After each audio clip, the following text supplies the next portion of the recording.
প্রিয় দেশবাসী, এই জাতির জন্য মহা সংকট সৃষ্টি হবে। কঠোরভাবে প্রতিহত করতে সব ধরনের ব্যবস্থা আমরা নিয়েছি। এই প্রচেষ্টা চলমান থাকবে। নির্বাচনের ব্যাপারে আমি আগেও বলেছি, আবারও বলছি, নির্বাচন হবে। আমরা চাই আগামী নির্বাচনটি বাংলাদেশের ইতিহাসে সবচেয়ে অবাধ, সুষ্ঠু ও গ্রহণযোগ্য নির্বাচন হবে। এই জন্য নির্বাচন কমিশন সব ধরনের প্রস্তুতি নিতে শুরু করেছে। রাজনৈতিক দলগুলো ব্যাপক উৎসাহ উদ্দীপনায় নির্বাচনের জন্য তৈরি হতে শুরু করবে বলে আশা করছি।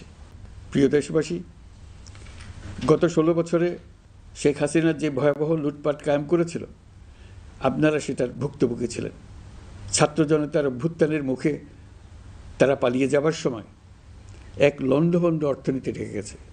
এই পরিস্থিতিতে দায়িত্ব নেবার পর অর্থনীতি পুনরুদ্ধারের জন্য অন্তর্বর্তী সরকার নানা উদ্যোগ নিয়েছে।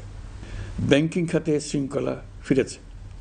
ক্রমান্বয়ে অর্থনীতির অপরাপর সুযোগগুলো ইতিবাচক ধারায় ফিরতে শুরু করেছে। এই সরকারের সবচেয়ে বড় চ্যালেঞ্জ মূল্যস্ফীতি 9.32% নেমে এসছে, যা 22 মাসের মধ্যে সর্বনিম্ন। আগামী 8% নিচে নেমে আসবে বলে আশা করছি। দেশের ধ্বংসপ্রাপ্ত অর্থনীতিতে স্বস্তি এনে দিয়েছে আমাদের প্রবাসী ভাই বোনেরা। অন্তর্বর্তী সরকার দায়িত্ব নেবার পর থেকে রেমিটেন্স ধারাবাহিকভাবে বেড়েছে। প্রায় 25% বৃদ্ধি পেয়ে $2.5 বিলিয়ন পৌঁছেছে। রেমিটেন্স যোদ্ধারা আমাদের দেশের অর্থনীতি গড়ার বীর সৈনিক। তাদের জন্য প্রক্রিয়াগত যেসব বিষয় রয়েছে সেগুলো সহজ করে দেওয়া আমাদের দায়িত্ব। তারা যেন ভোগান্তির শিকার না হন, দূতাবাস যেন ঠিকমতো কাজ করে, এটি নিশ্চিত করার জন্য আমরা ব্যবস্থা নিয়েছি। আগামী নির্বাচনে যেন তাদের ভোটাধিকার দিতে পারি, সেজন্য কাজ করছি। পলাতক সরকারের আমলে চট দখলের মতো দেশের ব্যাংকগুলো দখল করে নেওয়া হয়েছিল। আমানতকারীর টাকাকে তারা নিজেদের ব্যক্তিগত টাকায় রূপান্তরিত করে ফেলেছিল। অন্তর্বর্তী সরকারের অন্যতম কাজ ছিল ব্যাংকিং ব্যবস্থায় আস্থা ফিরিয়ে আনা, আমানতকারীর স্বার্থ রক্ষা করে নিয়ম শৃঙ্খলা প্রতিষ্ঠা করা, হিসাবপত্রে বিশ্বাসযোগ্যতা স্থাপন করা। ব্যাংকিং ব্যবস্থায় আস্থা প্রতিষ্ঠা করা গেছে। এর ফলে অর্থনীতিতে শৃঙ্খলা ফিরেছে। অন্তর্বর্তী সরকারের অর্জনগুলোর মধ্যে এটা ছিল খুবই গুরুত্বপূর্ণ। গত সরকারের লুটপাটের মহোৎসবে গত 15 বছরে $234 বিলিয়ন পাচার হয়েছে। এটা আমরা জানি। কত রকমভাবে পাচার হয়েছে তাও জানার বিষয়। অভিনব এক একটা পদ্ধতি ছিল। পাচারের একটা পদ্ধতি সবাইকে হতভম্ব করে দিয়েছে। এই পাচার হয়েছে বিদেশে অধ্যয়নরত সন্তানের কাছে টাকা পাঠানোর নামে। তিনি সন্তানের লেখাপড়ার জন্য এক সেমিস্টারের অর্থাৎ 3 মাসের খরচ বাবদ অফিসিয়াল ব্যাংকিং চ্যানেলে পাঠিয়েছেন $3.33 কোটি, অর্থাৎ প্রায় 400 কোটি টাকা। পাচারের এর চাইতে বেশি তাক লাগানো পন্থা আর কি আছে, তার কোনো সীমা আছে বলে আমার মনে হয় না। আইন, নিয়ম, নীতির জায়গায় যখন হরিলুট প্রতিষ্ঠিত হয় তখন এমন সব কিছুই সম্ভব। এই অর্থ পাচারকারীদের দ্রুত আইনের আওতায় নিয়ে আসার লক্ষ্যে ইতিমধ্যে আন্তর্জাতিক তৎপরতা জোরদার করা হয়েছে। প্রিয় দেশবাসী, অন্তর্বর্তী সরকার পৃথিবীর বিভিন্ন দেশের শীর্ষস্থানীয় বিনিয়োগকারীদের সঙ্গে নিয়মিত বৈঠক করে যাচ্ছে। ইতিমধ্যে DP World, Singapore PSA, AP Moller Maersk কয়েক বিলিয়ন ডলারের বিনিয়োগের প্রস্তাব করেছে। অন্তর্বর্তী সরকার দায়িত্ব গ্রহণের পর থেকেই স্বতঃস্ফূর্তভাবে পৃথিবীর সকল সরকার আমাদের প্রতি বন্ধুত্বের হাত বাড়িয়ে দিয়েছে। এটা শুরু হয়েছিল গত সেপ্টেম্বরে জাতিসংঘের বার্ষিক বৈঠকে। আপনাদের মনে আছে বিশ্বের সরকার প্রধানরা কীভাবে আমাদের সঙ্গে আগ্রহ নিয়ে দেখা করতে এগিয়ে এসছে।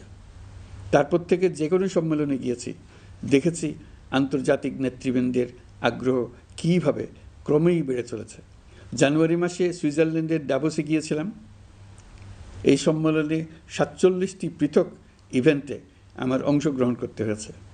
বিভিন্ন দেশের সরকার প্রধান, মন্ত্রী, বিশ্ব বাণিজ্যের নায়করা, জাতিসংঘের মহাসচিব, জাতিসংঘের বিভিন্ন সংস্থার প্রধানদের সঙ্গে বৈঠক করেছে। তারা আমাদের পাশে থাকার জন্য আন্তরিক আগ্রহ প্রকাশ করেছেন। সম্প্রতি আমি সংযুক্ত আরব আমিরাতে গিয়েছিলাম। তারা বিগত সরকারের সময় আমাদের ভিসা বন্ধ করে দিয়েছিল। আমরা সেই দেশের ভিসার দরজা খোলার চেষ্টা চালিয়ে যাচ্ছি। তারা আশ্বাস দিয়েছেন তাদের দিক থেকে সকল আনুষ্ঠানিকতা সম্পন্ন করে ভিসার দরজা উন্মুক্ত করবেন। আমি আশা করছি সেটা দ্রুতই উন্মুক্ত হবে। আমি সংযুক্ত আরব আমিরাতকে আমাদের দেশে শিল্প কারখানা গড়ে তোলার জন্য একটি শিল্পাঞ্চল করার প্রস্তাব দিয়েছি। তারা এই বিষয়ে আগ্রহ জানিয়েছে। শিল্পাঞ্চলে 2টি কাজ দিয়ে তারা শুরু করবে, এই জন্য কথাবার্তা শুরু হয়েছে। প্রথমে মুসলিম বিশ্বে সরবরাহের জন্য একটি হালাল গোশত প্রক্রিয়াজাত করার কারখানা করবে। এরপর মৎস্য প্রক্রিয়াজাতকরণের জন্য কারখানা স্থাপন করবে। তারা আমাদের নতুন সামুদ্রিক বন্দর পরিচালনা করার জন্যও আগ্রহ জানিয়েছে। প্রিয় দেশবাসী, বিশ্ব মানচিত্রে বাংলাদেশকে অনন্য উচ্চতায় নিয়ে যাওয়া আমাদের অন্যতম লক্ষ্য। এই লক্ষ্যে আমরা আসিয়ানের সদস্য হিসেবে যোগদান করার বিষয়ে আগ্রহের কথা জানিয়েছি। এই বছরের শুরু থেকেই মালয়েশিয়া আসিয়ানের চেয়ারম্যানের দায়িত্ব গ্রহণ করেছে। মালয়েশিয়ার মাননীয় প্রধানমন্ত্রী আনোয়ার ইব্রাহিমের সঙ্গে এই বিষয়ে কথা হয়েছে। তিনি আমাদের আবেদনের প্রতি সমর্থন জানিয়েছেন, আমাকে মালয়েশিয়া সফরের আমন্ত্রণ জানিয়েছেন। আমি এই আমন্ত্রণ গ্রহণ করেছি। মালয়েশিয়া রোহিঙ্গা সমস্যা সমাধানের জন্য জাতিসংঘের সম্মেলন আয়োজনের দায়িত্ব নিয়েছে। আমাদের দেশ থেকে শ্রমিক নিয়ে যাবার ব্যাপারে যে সমস্ত সমস্যার সৃষ্টি হয়েছিল, সবগুলো সমাধানের জন্য আন্তরিকভাবে তারা কাজ করছে। আগামীকাল 4 দিনের সফরে আমি চীন যাচ্ছি। প্রেসিডেন্ট শি জিনপিংয়ের সঙ্গে আমার বৈঠক হবে। চীনের বড় বড় ব্যবসায়িক প্রতিষ্ঠানের সিইওদের সঙ্গেও বৈঠক করব। পৃথিবীর সর্ববৃহৎ চাইনিজ সোলার প্যানেল নির্মাতা প্রতিষ্ঠান লংজি বাংলাদেশে কারখানা স্থাপনের আগ্রহ জানিয়েছে। আমরা তাদের সঙ্গে কাজ করছি। এছাড়া প্রযুক্তিগত সহায়তা, মেডিকেল সহায়তা, স্বল্প মূল্যে চিকিৎসা সহ অন্যান্য বিষয়ে আলোচনা হবে। তারা আমাদের দেশ থেকে আম, কাঁঠাল ও পেয়ারা আমদানি করতে চায়। এটা খুব দ্রুতই শুরু হবে। এই সফরের মধ্য দিয়ে আমাদের 2 দেশের সম্পর্ক ঘনিষ্ঠতর হবে। আমি বরাবরই বলে এসেছি, আমরা মহা সৌভাগ্যবান এক জাতি। পৃথিবীর মানচিত্রে আমাদের অবস্থানের কারণে বাংলাদেশ, ভারত, নেপাল ও ভুটান, দক্ষিণ এশিয়ার এই 4টি দেশ মিলে একটি যৌথ অর্থনীতি গড়ে তুলতে পারলে 4 দেশই লাভবান হবে। নেপাল ও ভুটান আমাদের জলবিদ্যুৎ দিতে অত্যন্ত আগ্রহী, আমরাও নিতে আগ্রহী। বাংলাদেশের শিল্পাঞ্চল গড়ে তুলতে এর কোনো বিকল্প নেই। আমাদের রয়েছে এক বিস্তীর্ণ মহাসাগর। ভৌগোলিক অবস্থানগত কারণে আমাদের সামনে বিরাট অর্থনৈতিক সুযোগ এনে দিয়েছে।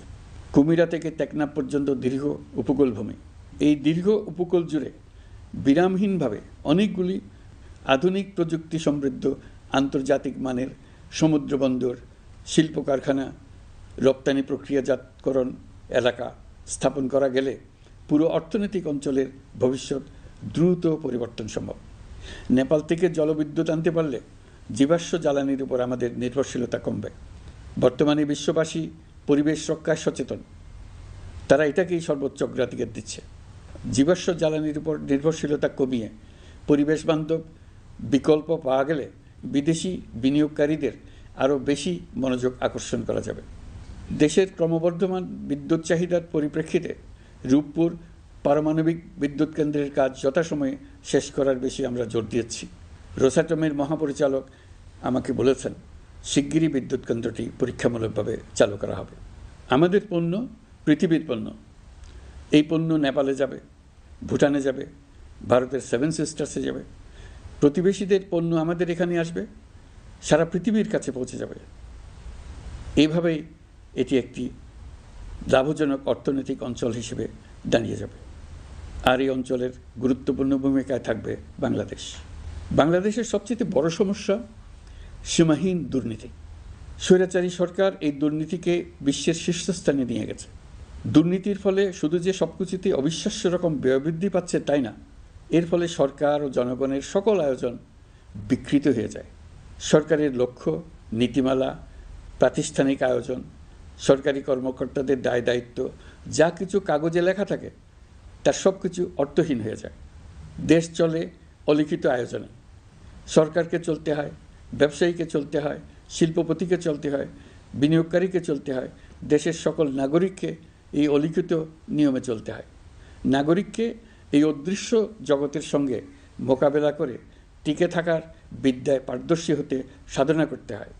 দৈনন্দিন জীবনে টিকে থাকা এবং সাফল্য অর্জনের জন্য একটা নতুন ভাষা আয়ত্ত করতে হয়। চারদিকে কী শব্দ বলা হচ্ছে, কাগজে কি লেখা হচ্ছে তা মনে মনে দ্রুত অনুবাদ করে তার মর্মার্থ বুঝে নিতে হয়। তা না হলে দৈনন্দিন সিদ্ধান্ত নেওয়া যায় না। সবচেয়ে বড় মুশকিল হলো এর কোনো অভিধান নেই, কারণ ব্যক্তিবিশেষে, স্থান বিশেষে, পরিস্থিতি বিশেষে এর অর্থ ক্রমাগতভাবে পাল্টে যায়। পুরো বিশ্ব বুঝে গেছে আমরা জাতি হিসেবে সততার পরিচয় বহন করি না। এটা শুধু জাতীয় কলঙ্কের বিষয় নয়, আন্তর্জাতিক বাণিজ্যে এটা আত্মঘাতী বিষয়। দেশবাসীর মতো আন্তর্জাতিক সম্প্রদায়ও চায় আমরা দুর্নীতিমুক্ত হই, কারণ তারা আমাদের সঙ্গে ব্যবসা বাণিজ্য সম্প্রসারণ করতে চায়। দুর্নীতিমুক্ত হতে না পারলে ব্যবসা বাণিজ্য কিছুই চলবে না। দুর্নীতি থেকে মুক্ত হওয়া ছাড়া বাংলাদেশের কোনো গতি নেই। অন্তর্বর্তী সরকার সকল কাজ দুর্নীতিমুক্ত করতে সর্বোচ্চ অগ্রাধিকার দিয়ে যাচ্ছে। এই সরকারের মেয়াদকে দুর্নীতিমুক্ত রাখার চেষ্টার পাশাপাশি আগামী দিনেও দেশের নাগরিককে যেন সরকারের পৃষ্ঠপোষকতা দুষ্পুষ্ট দুর্নীতি থেকে মুক্ত রাখতে পারে সেই ব্যবস্থা নিশ্চিত করতে আমরা প্রতিশ্রুতিবদ্ধ। দুর্নীতি ও হয়রানি রোধে আমরা একটা বিষয়ের উপর গুরুত্ব দিচ্ছি। সরকারের সঙ্গে দৈনন্দিন, মাসিক বা বার্ষিক রুটিন কাজের জন্য যেন কোনো নাগরিককে সশরীরে কোনো সরকারি অফিসে উপস্থিত হতে না হয়। দুর্নীতি প্রতিরোধের অংশ হিসেবে সরকারি সব অফিসে ফাইলিং চালুর সিদ্ধান্ত নেওয়া হয়েছে। ফাইলিং ব্যবস্থা চালু হলে দুর্নীতি কমে আসবে। এতে করে কোন অফিসের কোন ডেস্কে কোন ফাইল আটকে আছে তা সহজেই জানা যাবে। সরকারি যতগুলো কার্যক্রমে অনলাইন সেবা চালু সম্ভব সবখানেই এই সেবা চালুর বিষয়ে সরকার কাজ করছে। সরকারি বিভিন্ন সেবা পেতে অসহায় নাগরিকের টুটি চেপে ধরে অবিশ্বাস্য পরিমাণ টাকা দিতে বাধ্য করা হয়। টাকার যে লেনদেন ও ভোগান্তির সম্মুখীন হতে হয় সেটা থেকে নাগরিকদের বাঁচানোর জন্য আমরা বদ্ধপরিকর। অনলাইনে সেবা পাওয়ার পদ্ধতিটি আরও কীভাবে সহজ করা যায় এই ব্যাপারে আমাদের কাছে পরামর্শ জানিয়ে লিখুন, ইমেল করুন। আপনি বা আপনার পরিবারের যে কেউ এই সেবা বাণিজ্যিকভাবে দিতে চাইলে প্রশিক্ষণ গ্রহণ করে পৃথিবীর যে কোনো স্থান থেকে এই সেবা দিতে পারবেন। বিগত সরকারের আমলে ভিন্নমতকে দমন করার জন্য মিথ্যা মামলাকে হাতিয়ার হিসেবে বেছে নেওয়া হয়েছিল। বিভিন্ন পর্যায়ে যাচাই বাছাই করে আমরা এইসব হয়রানিমূলক মামলা প্রত্যাহারের উদ্যোগ নিয়েছি। গত ফ্যাসিস্ট সরকারের সময় দায়ের করা রাজনৈতিক হয়রানিমূলক মামলাগুলোর মধ্যে সারা দেশেই পর্যন্ত ৬,২৯৫টি মামলা প্রত্যাহারের সুপারিশ করা হয়েছে। অন্যান্য সকল হয়রানিমূলক মামলাও ক্রমান্বয়ে প্রত্যাহার করা হচ্ছে। এছাড়া এ পর্যন্ত সাইবার সিকিউরিটি আইনের অধীনে বিচারাধীন স্পিচ অফেন্স সংক্রান্ত ৪১৩টি মামলা প্রত্যাহার করা হয়েছে। এই আইনটি অবিলম্বে বাতিল করে নাগরিক বান্ধব সাইবার সুরক্ষা আইন করা হচ্ছে। মানুষের ভোগান্তি রোধেও আমরা আইনগত পদক্ষেপ নিচ্ছি। জিডি করার সময় স্বাক্ষর দেওয়ার জন্য এখন আর থানায় যাওয়ার প্রয়োজন নয়, এটা অনলাইনেই করা যাবে। এই ব্যাপারে প্রয়োজনীয় নির্দেশ দেওয়া হয়েছে। পাওয়ার অফ অ্যাটর্নি বিধিমালা সংশোধনীর মাধ্যমে প্রবাসী বাংলাদেশিদের হয়রানি লাঘব করা হয়েছে। সংশোধিত বিধিমালার আলোকে বাংলাদেশি পাসপোর্ট না থাকলেও বাংলাদেশি বংশোদ্ভূত ব্যক্তির পাসপোর্টে নো ভিসা রিকোয়ার্ড স্টিকার থাকলে কিংবা জন্ম সনদ বা জাতীয় পরিচয়পত্র থাকলেই তিনি বিদেশ থেকে পাওয়ার অফ অ্যাটর্নি সম্পাদন করতে পারবেন। সরকারি সিদ্ধান্ত ও প্রয়োজনীয় ব্যবস্থা নেওয়ার পর বিমানের টিকিট কেনার পুরো প্রক্রিয়াটি অনলাইনে নিয়ে যাওয়ার ফলে বিমানের টিকিটের দাম শতকরা ৫০ থেকে ৭৫% কমে গেছে। বিশেষ করে মধ্যপ্রাচ্যের প্রবাসী ভাই বোনেরা এতে করে স্বস্তি পাচ্ছেন। অন্যান্য এয়ারলাইনের টিকিটের দামও কমে গেছে। নাগরিকদের হয়রানিমুক্ত ও দুর্নীতিমুক্ত সেবা প্রদানের জন্য সরকার ভূমি সেবা ডিজিটালাইজ করার উদ্যোগ নিয়েছে। এর অংশ হিসেবে ভূমি মন্ত্রণালয় অনলাইনে ঘরে বসেই জমির খাজনা প্রদান, নামজারি, জমা খারিজ, খতিয়ান বা পর্চা সার্টিফাইড কপি, মৌজা ম্যাপ বা নকশা প্রদানের কার্যক্রম শুরু করেছে। এই পদ্ধতিতে ভোগান্তি, অস্বচ্ছতা ও দুর্নীতির অবসান হবে। বর্তমানে সারা দেশে পরীক্ষামূলকভাবে এই কার্যক্রম চালু হয়েছে। এগুলোকে ক্রমান্বয়ে আরও জনবান্ধব করে স্থায়ী রূপ দেওয়া হবে। এর লক্ষ্য হবে ক্রমাগতভাবে এই সকল দায়িত্ব সরকারের হাত থেকে নিয়ে সেবাদানকারী ব্যক্তি বা প্রতিষ্ঠানের কাছে ছেড়ে দেওয়া। গ্রামের স্কুল কলেজ পাশ করা ছেলেমেয়েরা, গৃহিণীরা ঘরে বসে সারা দেশে এই সেবা দান করবে এবং অনেকে তাদের কৃতিত্বের জন্য প্রসিদ্ধ হয়ে পড়বে। তারা সারা দেশের গ্রাহকদের সেবা নিজের গ্রাম থেকেই প্রদান করবে। রাজস্ব সংস্কার কমিশনের সুপারিশ অনুসারে জাতীয় রাজস্ব বোর্ড বিলুপ্ত করার সিদ্ধান্ত নেওয়া হয়েছে। এর জায়গায় দুটি পৃথক বিভাগ করা হচ্ছে। একটি হলো নীতি প্রণয়ন বিভাগ বা জাতীয় রাজস্ব নীতি বোর্ড, অন্যটি বাস্তবায়ন বিভাগ বা জাতীয় রাজস্ব সংগ্রহ বিভাগ। এর ফলে সরকারের পছন্দের ব্যক্তিরা হাজার হাজার কোটি টাকার রাজস্ব ফাঁকি দেওয়ার আর সুযোগ পাবে না। আমি আশা করি পরবর্তীতে যারা সরকারে আসবেন তারাও এই নীতি বহাল রাখবেন। এখনকার যুগ হলো প্রযুক্তির যুগ, সৃজনশীলতার যুগ। আমাদের দেশে 17 কোটি নারী পুরুষ, তার মধ্যে তরুণরা হলো বিপুলভাবে সংখ্যাগরিষ্ঠ। বাংলাদেশ মানব সম্পদের দিক থেকে 8ম বৃহত্তম দেশ। একযোগে এই তরুণরা সৃজনশীলতা প্রকাশের সুযোগ পেলে বন্যার স্রোতের মতো আমাদের দেশ দ্রুতবেগে পৃথিবীর বাজারের মধ্যস্থানে চলে যাবে। এই বিপুল তরুণ গোষ্ঠীর সামনে থেকে পথের বাধা সরিয়ে দেওয়াই হলো আমাদের সরকারের প্রধান লক্ষ্য। প্রযুক্তি আমাদের জন্য সুযোগ সৃষ্টি করেছে, আমরা দ্রুতবেগে এই সুযোগ গ্রহণ করার কাজে নিজেদের নিয়োজিত করেছি। এমনভাবে আমরা প্রযুক্তি ব্যবহার করার কাজে নিয়োজিত হয়েছি যাতে নাগরিকের আঙ্গুলের ইশারায় সরকার তার সেবা নাগরিকের কাছে তাৎক্ষণিকভাবে হাজির করে। তা নিশ্চিত করার জন্য আমরা সেই সেবা দিতে চাই প্রযুক্তির মাধ্যমে, সরকারি অফিসের মাধ্যমে নয়। ইতিমধ্যে পাসপোর্ট পেতে পুলিশ ভেরিফিকেশনের নিয়ম আমরা বাতিল করে দিয়েছি। এর ফলে বর্তমানে নাগরিকরা আগের চাইতে সহজভাবে পাসপোর্ট সেবা পাচ্ছেন। পুলিশ রিপোর্ট প্রাপ্তির নিয়ম বাতিল করার পর এই পর্যন্ত 70,000 নতুন পাসপোর্ট, যা বহুকাল ধরে পুলিশ রিপোর্ট আসার অপেক্ষায় আটকে ছিল, তা দ্রুত আবেদনকারীদের হাতে পৌঁছে দেওয়া হয়েছে। পাসপোর্ট প্রাপ্তি সহজ করার জন্য আমরা পুরনো পদ্ধতি বাতিল করে ইলেকট্রনিক পাসপোর্ট প্রচলন শুরু করেছি। এর ফলে দ্রুত পাসপোর্ট দেওয়া সম্ভব হচ্ছে। দেশের অভ্যন্তরে পাসপোর্ট হোম ডেলিভারি দেওয়া সম্ভব হচ্ছে। আগামীতে সকলেই ঘরে বসে পাসপোর্ট পাবেন, এটা নিশ্চিত করার চেষ্টা করছে। পাসপোর্ট দেওয়ার দায়িত্বে নিয়োজিত কর্মকর্তারা অত্যন্ত উৎসাহ সহকারে দ্রুত এসব পরিবর্তন আনার ব্যাপারে এগিয়ে আসছেন দেখে মনটা আনন্দে ভরে যায়। প্রিয় দেশবাসী, হজ মুসলমানদের জন্য সবচেয়ে গভীর আধ্যাত্মিক সফরগুলোর মধ্যে প্রধান। সারা জীবন তারা হজ পালনের জন্য অপেক্ষা করেন। পবিত্র হজ পালনে বাংলাদেশের হাজিরা প্রায় বিভিন্ন চ্যালেঞ্জের সম্মুখীন হন। ভাষাগত বাধা, স্বাস্থ্য ঝুঁকি, অতিরিক্ত ভিড়, প্রশাসনিক জটিলতা এবং লজিস্টিক সমস্যা সহ নানা অসুবিধা। হজের অভিজ্ঞতাকে মসৃণ ও নিরাপদ করতে অন্তর্বর্তীকালীন সরকার একটি মোবাইল অ্যাপ তৈরি করেছে, যা সম্মানিত হাজিদের যাত্রার আগে, যাত্রা চলাকালীন সময়ে এবং ফিরে আসার পরেও প্রয়োজনীয় সহায়তা প্রদান করবে। এই অ্যাপটি বাংলা ভাষায় রিয়েল টাইম নির্দেশনা ও সহায়তা প্রদান করবে। সরকার সমর্থিত বিশেষ ডেবিট কার্ডের মাধ্যমে বিদেশের স্থানীয় মুদ্রায় আর্থিক লেনদেন নিশ্চিত করবে। লাগেজ যাতে হারিয়ে না যায় তার জন্য লাগেজ ট্র্যাকিংয়ের ব্যবস্থা থাকবে। মোবাইল ফোনের মাধ্যমে হজযাত্রীরা প্রত্যেক দিন ওই দিনের করণীয় ও যাতায়াতের বিস্তারিত বিবরণ জানতে পারবেন। যেদিন যে দোয়া পড়তে হবে সেটা স্মরণ করিয়ে দেবে। যেসব পবিত্র স্থানে যাবেন সেসবের ছবিসহ ইতিহাস বর্ণনা করবে। হাজিদের মনে কোনো প্রশ্ন জাগলে কল সেন্টারে ফোন করে সেই প্রশ্নের উত্তর পাবেন। শরীর খারাপ লাগলে ডাক্তারের সঙ্গে যোগাযোগ করিয়ে দেবে। সম্মানিত হাজিদের কোনো পরামর্শ থাকলে সেটা পরামর্শ পৃষ্ঠায় লিখে দিতে পারবেন। ভ্রমণের দৈনন্দিন ঝামেলার জন্য হজের মূল লক্ষ্যকে পরাজিত করতে না পারে তার জন্য সকল ব্যবস্থা এতে রাখা থাকবে। প্রিয় দেশবাসী, আপনারা শুনেছেন আমি স্টারলিংকের প্রতিষ্ঠাতা এবং বিশ্বের শীর্ষ ধনকুবের স্পেস এক্স ও টেসলার মালিক এলন মাস্কের সঙ্গে ফোনে আলাপ করে বাংলাদেশে স্টারলিংকের কার্যক্রম শুরু করার আহ্বান জানিয়েছি। সে অনুসারে কোম্পানির প্রতিনিধিরা এখন বাংলাদেশে তাদের কার্যক্রম শুরুর আয়োজন করছে। তাদের সঙ্গে 3 মাসের মধ্যেই বাণিজ্যিক চুক্তি চূড়ান্ত করার কাজ চলছে।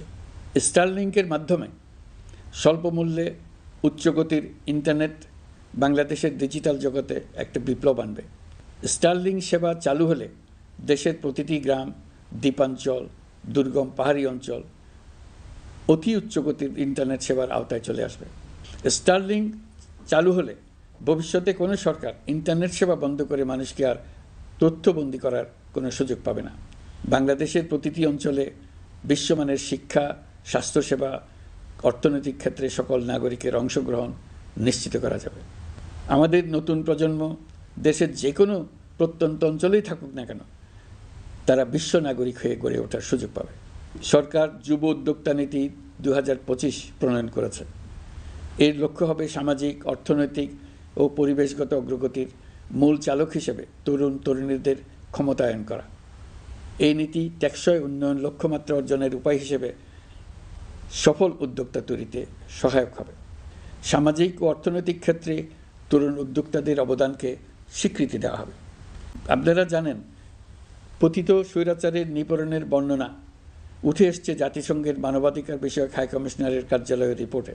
গত জুলাই আগস্ট মাসে বাংলাদেশের ছাত্র শ্রমিক জনতার উপর শেখ হাসিনা সরকার ও আওয়ামী লীগ যে দমন পীড়ন ও হত্যাকাণ্ড চালিয়েছে, এর পুঙ্খানুপুঙ্খ তদন্ত করে বিস্তারিত রিপোর্ট প্রকাশ করেছে তারা। এই রিপোর্টে স্পষ্টভাবে উঠে এসছে যে শেখ হাসিনা নিজেই নিরাপত্তা বাহিনীর কর্মকর্তাদের নির্দেশ দিয়েছিলেন বিক্ষোভকারীদের হত্যা করতে। বিগত সরকার, আওয়ামী লীগ ও আওয়ামী লীগের সহযোগী গোষ্ঠী ও সংগঠন একত্রিত হয়ে পরিকল্পিতভাবেই গুরুতর মানবাধিকার লঙ্ঘনে জড়িত ছিল। মানবাধিকার বিষয়ক হাইকমিশনারের রিপোর্টে বলা হয়েছে, বিক্ষোভ চলাকালে প্রায় 1400 জন নিহত হয়েছেন, যার মধ্যে প্রায় 13% শিশু। বিক্ষোভের সম্মুখ সারিতে থাকার কারণে আমাদের জুলাই কন্যারা নিরাপত্তা বাহিনী ও আওয়ামী লীগের সমর্থকদের দ্বারা আক্রান্ত হয়েছে, এমনকি যৌন নির্যাতনের শিকার হয়েছে। জাতিসংঘের রিপোর্ট পড়ে সবার গায়ের লোম দাঁড়িয়ে গেছে। কি ভয়াবহতা! কিভাবে একজন প্রধানমন্ত্রী নিজ দেশের নিরস্ত্র মানুষকে হত্যার পর লাশ লুকিয়ে ফেলার নির্দেশ দিতে পারে? ক্ষমতা আঁকড়ে রাখার জন্য তিনি পৃথিবীর সকল নিষ্ঠুরতা ছাড়িয়ে গেছেন। এটাই জাতিসংঘের প্রতিবেদনে উঠে এসছে।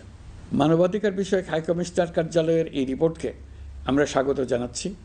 প্রতিবেদনে যে সুপারিশ করা হয়েছে, অন্তর্বর্তী সরকার সেই সুপারিশগুলো গুরুত্বের সঙ্গে বিবেচনা করছে। আপনাদেরকে আশ্বস্ত করে বলতে চাই, যারা গণহত্যায় জড়িত ছিল, যারা নির্বিচারে মানুষ হত্যা করেছে, যারা ইতিমধ্যে হত্যাকারী হিসেবে বিশ্বের কাছে স্বীকৃত, তাদের বিচার এই দেশের মাটিতে হবেই। প্রিয় দেশবাসী, আপনারা জানেন, অন্তর্বর্তী সরকার দায়িত্ব নেবার পর থেকেই গণমাধ্যম ও সোশ্যাল মিডিয়ায় গুজবের যেন এক মহোৎসব চলছে। দেশকে অস্থিতিশীল করার জন্য একের পর এক মিথ্যা তথ্য ছড়িয়ে দিয়ে জনগণকে বিভ্রান্ত করার চেষ্টা চলছে। অভিনব সব প্রক্রিয়ায় গুজব ছড়ানো হচ্ছে। এক ছবির সঙ্গে অন্য ছবি জুড়ে দেওয়া হচ্ছে, ঘটনা একটা, ছবি আরেকটা। এরকম ফটোকার্ড বানিয়ে অন্য দেশের ঘটনাকে এ দেশের ঘটনা হিসেবে চালিয়ে দিয়ে সোশ্যাল মিডিয়ায় তোলপাড় করে ফেলছে। যতই নির্বাচন কাছে আসবে, এর রূপ আরও ভয়ঙ্কর হতে থাকবে। কারা এর পেছনে আছে, কেন আছে, তা আপনাদের সবারই জানা আছে। আমরা এই গুজব ও মিথ্যা তথ্যের প্রচারণা রোধ করতে জাতিসংঘের সহযোগিতা চেয়েছি। জাতিসংঘের মহাসচিব এর মোকাবেলায় আমাদের সহযোগিতা করবেন বলে আশ্বাস দিয়ে গেছেন। দেশবাসীকে আমি স্মরণ করিয়ে দিতে চাই যে জুলাই অভ্যুত্থানের প্রথম পর্ব সফলভাবে সমাপ্ত হয়েছে। প্রথম পর্বের সমাপ্তির মধ্য দিয়ে অভ্যুত্থানের দ্বিতীয় পর্ব শুরু হলো। সবসময় মনে রাখতে হবে, আমরা কিন্তু যুদ্ধাবস্থায় আছি। গুজব হলো এই জুলাই অভ্যুত্থানের বিরুদ্ধে পরাজিত শক্তির মস্ত বড় হাতিয়ার। গুজব দেখলেই গুজবের সূত্রের সন্ধান করতে থাকবেন, গুজবকে অবহেলা করবেন না। বহু অভিজ্ঞ সমর বিশারদ এই গুজবের পেছনে দিনরাত কাজ করছে। সীমাহীন অর্থ এর পেছনে নিয়োজিত আছে। এর মূল লক্ষ্য জুলাই অভ্যুত্থানকে ব্যর্থ করা। আমরা তাকে ব্যর্থ হতে দেব না। আমাদের সামগ্রিক ঐক্য পলাতক শক্তির গায়ে জ্বালা ধরিয়ে দিচ্ছে। তারা এই ঐক্য ভাঙতে চায়। তাদের অভিনব কৌশল আপনি টেরই পাবেন না। আপনি বুঝতেই পারছেন না কখন তাদের খেলায় আপনি পুতুল হয়ে গেছেন। আমাদের সচেতনতা এবং সামগ্রিক ঐক্য দিয়েই এই গুজবকে রুখতে হবে। পলাতক অপশক্তির ষড়যন্ত্রকে ব্যর্থ করে দিতে হবে। প্রিয় দেশবাসী, আপনারা জানেন, ইতিমধ্যে জাতীয় ঐকমত্য কমিশন তাদের কাজ শুরু করেছে। 6টি সংস্কার কমিশনের 166টি সুপারিশ ও পূর্ণাঙ্গ প্রতিবেদন সহ 38টি রাজনৈতিক দলের কাছে চিঠি দেওয়া হয়েছে। ইতিমধ্যে রাজনৈতিক দলগুলোর সঙ্গে বৈঠক শুরু হয়েছে। দেশের রাজনৈতিক দলগুলো খুবই ইতিবাচকভাবে সংস্কার কাজে সাড়া দিয়েছেন। তাদের মতামত তুলে ধরছেন। কোন রাজনৈতিক দল কোন কোন সংস্কার প্রস্তাবে একমত হয়েছেন, কোনটিতে দ্বিমত হয়েছেন, সেসব তারা জানাচ্ছেন। এটা আমাদের জাতির জন্য অত্যন্ত সুখকর বিষয় যে প্রতিটি রাজনৈতিক দল সংস্কারের পক্ষে মত দিচ্ছেন। ঐকমত্য কমিশনের মাধ্যমে সকল রাজনৈতিক দলের মতামত নেওয়ার কাজ এখন চলমান আছে। কমিশনের লক্ষ্য যে সকল বিষয়ে রাজনৈতিক দলগুলো একমত হবেন সেগুলো চিহ্নিত করা এবং তার একটা তালিকা প্রস্তুত করা। যে সকল দল এতে একমত হয়েছেন তাদের স্বাক্ষর নেওয়া। এই তালিকাটাই হবে জুলাই চার্টার বা জুলাই সনদ। আমাদের দায়িত্ব জাতির সামনে পুরো প্রক্রিয়াটা স্বচ্ছভাবে তুলে ধরা এবং প্রক্রিয়া শেষে নির্বাচনের আয়োজন করা। প্রিয় নাগরিকবৃন্দ, আমাদের দেশের নারীরা দীর্ঘ আন্দোলনের মাধ্যমে বহু বছর ধরে অনেক বাধা পেরিয়ে একটু একটু করে সামনে এগিয়ে যাচ্ছে। স্বাধীনতার 54 বছর পরেও এদেশের নারীরা অর্থনৈতিক, রাজনৈতিক, সামাজিক বৈষম্যের শিকার। বাংলাদেশের ইতিহাসে এখন পর্যন্ত যত আন্দোলন সংগ্রাম হয়েছে তার মধ্যে জুলাই গণ অভ্যুত্থানে নারীদের অংশগ্রহণ ছিল সবচেয়ে বেশি। গণ অভ্যুত্থানে নারীরা দুঃসাহসিক ভূমিকা রেখেছে। পুরনোকে দূরে ঠেলে দিয়ে নতুনের ভিত্তি স্থাপনের প্রতিজ্ঞা নিয়েছে। তারা ব্যাপক সংস্কারের কথা বলেছে। সর্বত্র নারীদের ভূমিকা আরও জোরালো করার কথা বলেছে। আমি মনে করি জুলাই গণ অভ্যুত্থান বাংলাদেশের প্রেক্ষিত বদলে দিয়েছে। জুলাইয়ের পর নারীদের অবস্থান ইতিবাচকভাবে পরিবর্তন হবে, সেটাই আমরা চাই। আমরা বাংলাদেশ নিয়ে নতুন করে ভাবতে চাই। আর এই নতুন ভাবনায় নারীদের অবস্থান উচ্চতম পর্যায়ে অগ্রাধিকার পাক, সেটাই আমরা চাই। পরিবারের সকল সদস্য, পাড়া প্রতিবেশী, ধর্মীয় প্রতিষ্ঠান, স্কুল, আপনারা আপনাদের নিজ নিজ অবস্থান থেকে ছেলে শিশু ও মেয়ে শিশুর মধ্যে যেন কোনো বৈষম্য সৃষ্টি না হয় তা নিশ্চিত করুন। আসুন নতুন বাংলাদেশে সবাই মিলে শিশুদের জন্য সুস্থ পরিবেশ নিশ্চিত করি। জুলাই গণ অভ্যুত্থানে অংশ নেওয়া নারীরা তাদের অধিকার প্রতিষ্ঠার ব্যাপারে দৃঢ় প্রতিজ্ঞ। দেশে বিরাজমান বৈষম্যগুলো চিহ্নিত করে নারীর প্রতি সহিংসতা প্রতিরোধ ও বৈষম্য নিরসনে আমাদের প্রত্যেককে একসঙ্গে কাজ করতে হবে। নারীর প্রতি বিদ্বেষমূলক কথাবার্তা, নারীকে খাটো করে রাখার প্রবৃত্তি যারা ধারণ করে তাদের বিরুদ্ধে সামাজিক আন্দোলন গড়ে তোলা প্রয়োজন। আধুনিক প্রযুক্তি সকল প্রকার বাধা ভেঙে দেওয়ার মহাশক্তি আমাদেরকে দিয়েছে। সেই বাধা যত শক্তই হোক, যত উঁচুই হোক, সকল দূরত্ব গোছানোর জন্য প্রযুক্তিকে অবশ্যই যেন আমরা ব্যবহার করতে আরম্ভ করি। নারীদের সুরক্ষায় পুলিশ হটলাইন নম্বর চালু করেছে। সরকারের পক্ষ থেকে শর্ট কোড চালু করা হচ্ছে। কল টেকার হিসেবে শতভাগ নারী কর্মীদের নিয়োগ দেওয়া হচ্ছে যেন নির্দ্বিধায় কথা বলা যায়। নারী ও শিশু নির্যাতন দমন আইন সংশোধন হয়েছে। এসব মামলার তদন্ত ও বিচারের সময় কমিয়ে আনা হয়েছে। বিচার বিলম্বে বাধা দূর করা হচ্ছে। ঢাকার পাশাপাশি চট্টগ্রাম ও রাজশাহীতে ডিএনএ ল্যাব স্থাপনের কাজ চলছে। খুব দ্রুতই বিশেষ জুডিশিয়াল সার্ভিস কমিশনের মাধ্যমে নতুন অনেক বিচারক নিয়োগ দেওয়া হচ্ছে। ভিকটিম শিশুরা যাতে দ্রুত বিচার পায় সেজন্য আলাদাভাবে বিশেষ ট্রাইব্যুনাল স্থাপনের বিধান রাখা হয়েছে। দেশের সবার মতো আমি অত্যন্ত আনন্দিত যে এবার নারী ফুটবল টিম দক্ষিণ এশিয়া চ্যাম্পিয়ন হয়েছে। দেশ জুড়ে আয়োজিত তারুণ্যের উৎসব 2025-এ বিভিন্ন অঞ্চল থেকে 27,40,000 মেয়েরা প্রায় 3,000 খেলা ও সাংস্কৃতিক কর্মকাণ্ডে অংশগ্রহণ করেছে। উৎসবে দেশের সুবিধাবঞ্চিত ও সুবিধাপ্রাপ্ত অঞ্চল, প্রান্তিক জনগোষ্ঠী এবং 21টি নৃগোষ্ঠীর তরুণ তরুণী সহ সকলের সার্বজনীন অংশগ্রহণ ছিল। এই উৎসবের অন্যতম লক্ষ্য ছিল তরুণদের মধ্যে ঐক্য গড়ে তোলা, সহযোগিতার নীতি প্রচার এবং তাদেরকে উদ্যোক্তা হিসেবে গড়ে তোলা, যাতে করে তারা আত্মনির্ভর হতে পারে, দেশের সম্পদ হিসেবে গড়ে উঠতে পারে। আমরা তারুণ্যের এই উৎসব সারা বছর জুড়ে উদযাপন করার ঘোষণা দিয়েছি।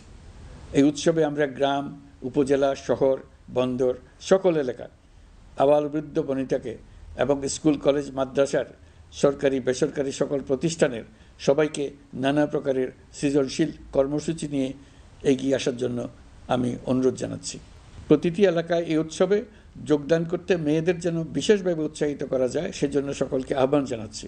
কোথায় এটা কিভাবে উদযাপিত হচ্ছে সেই ব্যাপারে জানার জন্য আমি আগ্রহ নিয়ে অপেক্ষা করলাম। বিভিন্ন পর্যায়ে দেশের সেরা গ্রাম, সেরা উপজেলা, সেরা শহর, সেরা প্রতিষ্ঠান, সেরা ব্যক্তিকে পুরস্কার দেওয়ার জন্য আমরা প্রস্তুত থাকব। নারী অধিকারের পাশাপাশি একই রকম গুরুত্বের সঙ্গে মনে রাখতে হবে সংখ্যালঘুদের নাগরিক অধিকার, সমতল ও পাহাড়ের জাতিগোষ্ঠীর নাগরিক অধিকার। কারো কোনো নাগরিক অধিকারকে অবহেলা করলেই এই জাতির জন্য মহা সংকট সৃষ্টি হবে। নাগরিক হিসেবে আমরা কেউ যেন অন্য নাগরিকের অধিকার হরণের দায়ে অভিযুক্ত হতে না পারি, সেই ব্যাপারে আমাদের নিশ্চিত থাকতে হবে। তাহলেই সত্যিকার নতুন বাংলাদেশ জন্ম লাভ করবে। সবাইকে আবারও আমার সালাম জানিয়ে আমার বক্তব্য শেষ করছি। আসসালামু আলাইকুম।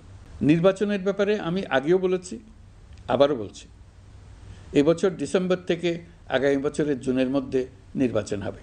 আমরা চাই আগামী নির্বাচনটি বাংলাদেশের ইতিহাসে সবচেয়ে অবাধ, সুষ্ঠু ও গ্রহণযোগ্য নির্বাচন হোক। এই জন্য নির্বাচন কমিশন সব ধরনের প্রস্তুতি নিতে শুরু করেছে। রাজনৈতিক দলগুলো ব্যাপক উৎসাহ উদ্দীপনায় নির্বাচনের জন্য তৈরি হতে শুরু করবে বলে আশা করছি।